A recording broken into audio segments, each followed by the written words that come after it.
नमस्कार दोस्तों मैंने एक वीडियो बनाया।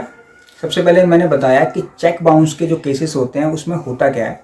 तो मैंने बताया था कि जब कोई व्यक्ति आपको चेक देता है तो आपको वो चेक बैंक में डालना होता है और उस चेक की एक लिमिट होती है। आपने देखा होगा कि उस पर अमाउंट भरना होता है और अमाउंट के साथ ऊपर एक डेट लिखनी होती है। जो डेट वहाँ पर होती है उस डेट से लेकर अगले 3 महीने तक वो चेक वैलिड रहता है। तो आप उसको 3 महीने में कितने बार भी बाउंस कराओ कोई फ़र्क नहीं पड़ता। हाँ, जब आप चेक बाउंस कराते हैं तो ध्यान रखिए कि चेक बाउंस कराने के अंदर 30 दिन के अंदर, जिस दिन चेक बाउंस हो गया उससे 30 दिन के अंदर आपको दूसरी पार्टी को जिससे आपने पैसे लेने हैं उसको आपको लीगल नोटिस इशू करना होता है। लीगल नोटिस डिमांड नोटिस होता है कि 138 सेक्शन नेगोशिएबल इंस्ट्रूमेंट एक्ट के अंदर हम उसको सर्व करते हैं दूसरी पार्टी को।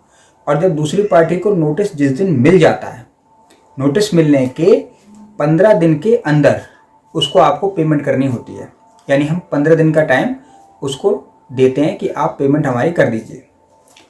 15 दिन के अंदर अगर वो आपकी पेमेंट नहीं करते तो जैसे ही 15 दिन समाप्त होगा उससे 30 दिन आगे होंगे आपके पास केस दाखिल करने के मजिस्ट्रेट कोर्ट में।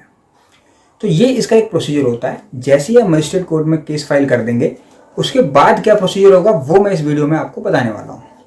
तो आप ध्यान से समझिएगा। जब आप केस फाइल कर देंगे, केस फाइल होने के बाद सबसे पहले केस में ये आर्गूमेंट होता है कि क्या आपका case with in limitation period है। जैसे मैंने कहा कि जिस दिन लीगल नोटिस उसको मिल जाएगा वो 15 दिन का टाइम होगा। 15 दिन खत्म होते ही 30 दिन के अंदर आपको केस फाइल करना है। तो मान लीजिए, फर्ज कीजिए कि किसी का केस 30 दिन के अंदर अगर फाइल है तो उस कंडीशन में लिमिटेशन पीरियड के अंदर है, यानी जो लिमिटेशन दी गई है लॉ में 30 दिन का उसके अंदर है, तो आपका केस एक्सेप्ट हो जाएगा। सपोज कीजिए अगर किसी का केस लिमिटेशन पीरियड के बाहर चला जाता है, मान लीजिए उसको डिले हो गया है, लीगल नोटिस भी उसने भेज दिया, सब कुछ कर दिया, लेकिन 30 दिन में फाइल नहीं कर पाया, 60 दिन हो गए या 35 दिन हो गए, 40 दिन हो गए, तो उसमें सेक्शन 5 लिमिटेशन एक्ट है, एक लिमिटेशन एक्ट उसका सेक्शन 5 है, वो डिले कंडोन करने के लिए है। तो आप सेक्शन 5 लिमिटेशन एक्ट की एप्लीकेशन लगा के भी केस को फाइल कर सकते हैं। हाँ, इसमें कोर्ट की डिस्क्रिप्शन होगी कि कोर्ट चाहे तो वो एप्लीकेशन को अलाउ करेगा और ना चाहे तो उसको डिसअलाउ कर देगा। अगर वो डिसअलाउ कर देगा तो केस वहीं पर बंद हो जाएगा और वो अलाउ करेगा तो केस आपका फॉरवर्ड होगा। अब ध्यान दीजिएगा इसमें, क्योंकि ये समनिंग केसेस होते हैं इसलिए सबसे पहले इसमें होता ये है कि आपका प्री समनिंग एविडेंस होता है। तो प्री समनिंग एविडेंस में क्या होता है कि जब हम केस फाइल करते हैं तो उसी के साथ अपना एक एफिडेविट ऑफ एविडेंस देते हैं, यानी जो हमारी गवाही है, एविडेंस है, वो हम एक एफिडेविट पे लिख के कोर्ट को देते हैं और वही एविडेंस सबसे पहले कोर्ट हमसे लेता है। यानी हम ये कोर्ट को बता रहे हैं कि जो मैंने चेक दिया है वो जेन्युइन है, ओरिजिनल है। जो रिसीट मैंने दी है बाउंस होने की, यानी जो बैंक से बाउंस हुआ है उसको जो रसीद मैंने दी है वो भी ओरिजिनल है, जेन्युइन है। इसके अलावा जो मैंने लीगल नोटिस की कॉपी आपको दी है वो भी जेन्युइन है और वो कॉपी है ओरिजिनल की, और क्योंकि ओरिजिनल तो उसके पास पहुंच गया तो आपके पास तो कॉपी होगी। नंबर 2, अगर आपने स्पीड पोस्ट से भेजा है, कुरियर से भेजा है या रजिस्टर्ड डीडी से भेजा है तो उसका एविडेंस आप लगाएंगे कि डिलीवर्ड नोटिस हो चुका है। ध्यान दीजिएगा, delivery of notice is very important. अगर डिलीवरी नोटिस की उसको नहीं हुई है तो वो ये डिफेंस ले लेगा कि मुझे तो आज तक नोटिस ही नहीं मिला डिमांड का, तो क्योंकि 138 सेक्शन की पहली कंडीशन ही सेटिस्फाई नहीं है इसलिए आपका केस खराब हो जाएगा। तो इसलिए नोटिस का रिसीविंग आपको जरूर लगानी है कि उसको नोटिस रिसीव हो गया है, किसको, अक्यूज्ड को, जिससे आपको पैसे लेने हैं। अब क्योंकि उसको नोटिस रिसीव हो गया, अब जब सारी चीज़ें कोर्ट देख लेती है कि जेन्युइन है आपकी, तो उस कंडीशन में अपोजिट पार्टी को समन्स इशू कर देती है कि आप कोर्ट के अंदर प्रेजेंट हो जाए। और अब क्या होता है, जब फर्स्ट पार्टी आएगी, यानी जब दूसरी पार्टी जो आपकी अक्यूज्ड पार्टी है वो जब भी कोर्ट में आएगा तो सबसे पहली डेट पे वो आके बेल लेगा। दोस्तों देखिए, जो 138 के सेक्शन 138 के जो केसेस हैं, यानी चेक बाउंस के जो केसेस होते हैं, ये क्वैसी क्रिमिनल केसेस हैं, या क्योंकि इसीलिए इसको मजिस्ट्रेट कोर्ट डील करती है। जैसे ही वो व्यक्ति आता है तो उसको सबसे पहले अपनी बेल लेनी होती है।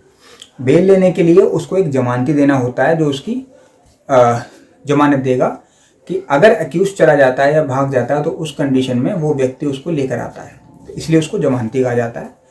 और उसके अंदर अमाउंट के अकॉर्डिंग, जो भी आपका चेक अमाउंट है उसके अकॉर्डिंग जमानत का अमाउंट डिसाइड होता है। मान लीजिए किसी का 5 लाख का चेक है तो जनरली जैसा 50,000 तक की जमानत उसमें मांगते हैं। तो वो एफडी की फॉर्म में या फिर कोई बाइक है या गाड़ी है उसकी आरसी है जिसकी वैल्यू इतनी है, तो उस फॉर्म के अंदर कोर्ट में रिटेन रहती है जब तक आपका केस ख़त्म नहीं हो जाता है। तो ये एक यहाँ तक का प्रोसीजर था कि जैसे व्यक्ति कोर्ट के अंदर एंट्री करेगा ये चीज़ें चलेंगी। अब दोस्तों इसके अंदर एक बहुत इंपॉर्टेंट बात मैं आपको बताता हूँ कि एक इंटरिम कंपनसेशन का पॉइंट है। होता ये है कि जब आपने केस फाइल कर दिया, अपोजिट पार्टी आ गई, बेल हो गई, अपीयरेंस हो गई, अब इसके अंदर नोटिस फ्रेम होगा। नोटिस फ्रेम होने के बाद आपको क्रॉस करने के लिए दूसरी पार्टी एप्लीकेशन लगाएगी, यानी जो आपने एविडेंस दिया है उसी एविडेंस में वो अपोजिट पार्टी वाले अक्यूज्ड पक्ष भी आपसे सवाल पूछेगा। तो जब नोटिस फ्रेम हो जाता है तो उसमें acceptance of cheque, acceptance of signature, acceptance of liability पूछी जाती है कि क्या आपने चेक दिया था या नहीं दिया था, चेक पे आपके सिग्नेचर हैं नहीं है, कोई लोन आपने लिया था नहीं लिया था। तो वो सब चीज़ें हो जाती हैं तो उसमें नोटिस फ्रेम हो जाता है, उसका डिफेंस क्या है वो डिस्क्लोज हो जाता है। उसके बाद आप एक इंटरिम कंपनसेशन की एप्लीकेशन फाइल कर सकते हैं या फिर कहें कि इंटरिम एक अमाउंट लेने की एप्लीकेशन फाइल कर सकते हैं। 20% तक आपको चेक अमाउंट का अक्यूज पार्टी से दिलवा दिया जाता है केस ख़त्म होने से पहले, यानी बीच के अंदर। तो उससे आप अपने केस को भी फाइट कर सकते हैं। उसकी एक एप्लीकेशन फाइल होगी। एप्लीकेशन फाइल होने के बाद कोर्ट ये डिसाइड करेगी कि वो अमाउंट आपको दिलवाया जाना चाहिए या नहीं दिलवाया जाना चाहिए। लेकिन ये बहुत इंपॉर्टेंट है क्योंकि आपको जो हार्डशिप होती है केस को फाइट करने की, क्योंकि चेक बाउंस के केस बड़े लंबे चल जाते हैं, कई बार 2 साल भी चल जाते हैं, 2.5 साल भी चल जाते हैं, 3 साल भी चल जाते हैं। तो जब ये चेक बाउंस के केस जब तक चलेंगे जब तक आपको अमाउंट तो चाहिए लीगल फीस के लिए, लीगल खर्चों के लिए। तो जो इंटरिम कंपनसेशन आपको मिल जाएगा उससे आप अपनी हार्डशिप को काफ़ी हद तक ख़त्म कर सकते हैं। ये एक बहुत इंपॉर्टेंट पॉइंट है। उसके बाद क्रॉस होगा, फिर जजमेंट आएगी, उसमें थोड़ा सा टाइम लगता है। तो इसलिए ये एक बहुत इंपॉर्टेंट पॉइंट था, वो मैं आपके साथ डिस्कस करना चाहता था। इसी टाइप की और वीडियो अगर आप देखना चाहते हैं तो फिर कमेंट बॉक्स में मुझे बताएं कि अगली वीडियो आप किस टॉपिक पे चाहते हैं। मैं उसी टॉपिक पे आपके लिए वीडियो लेकर आऊँगा। नमस्कार दोस्तों।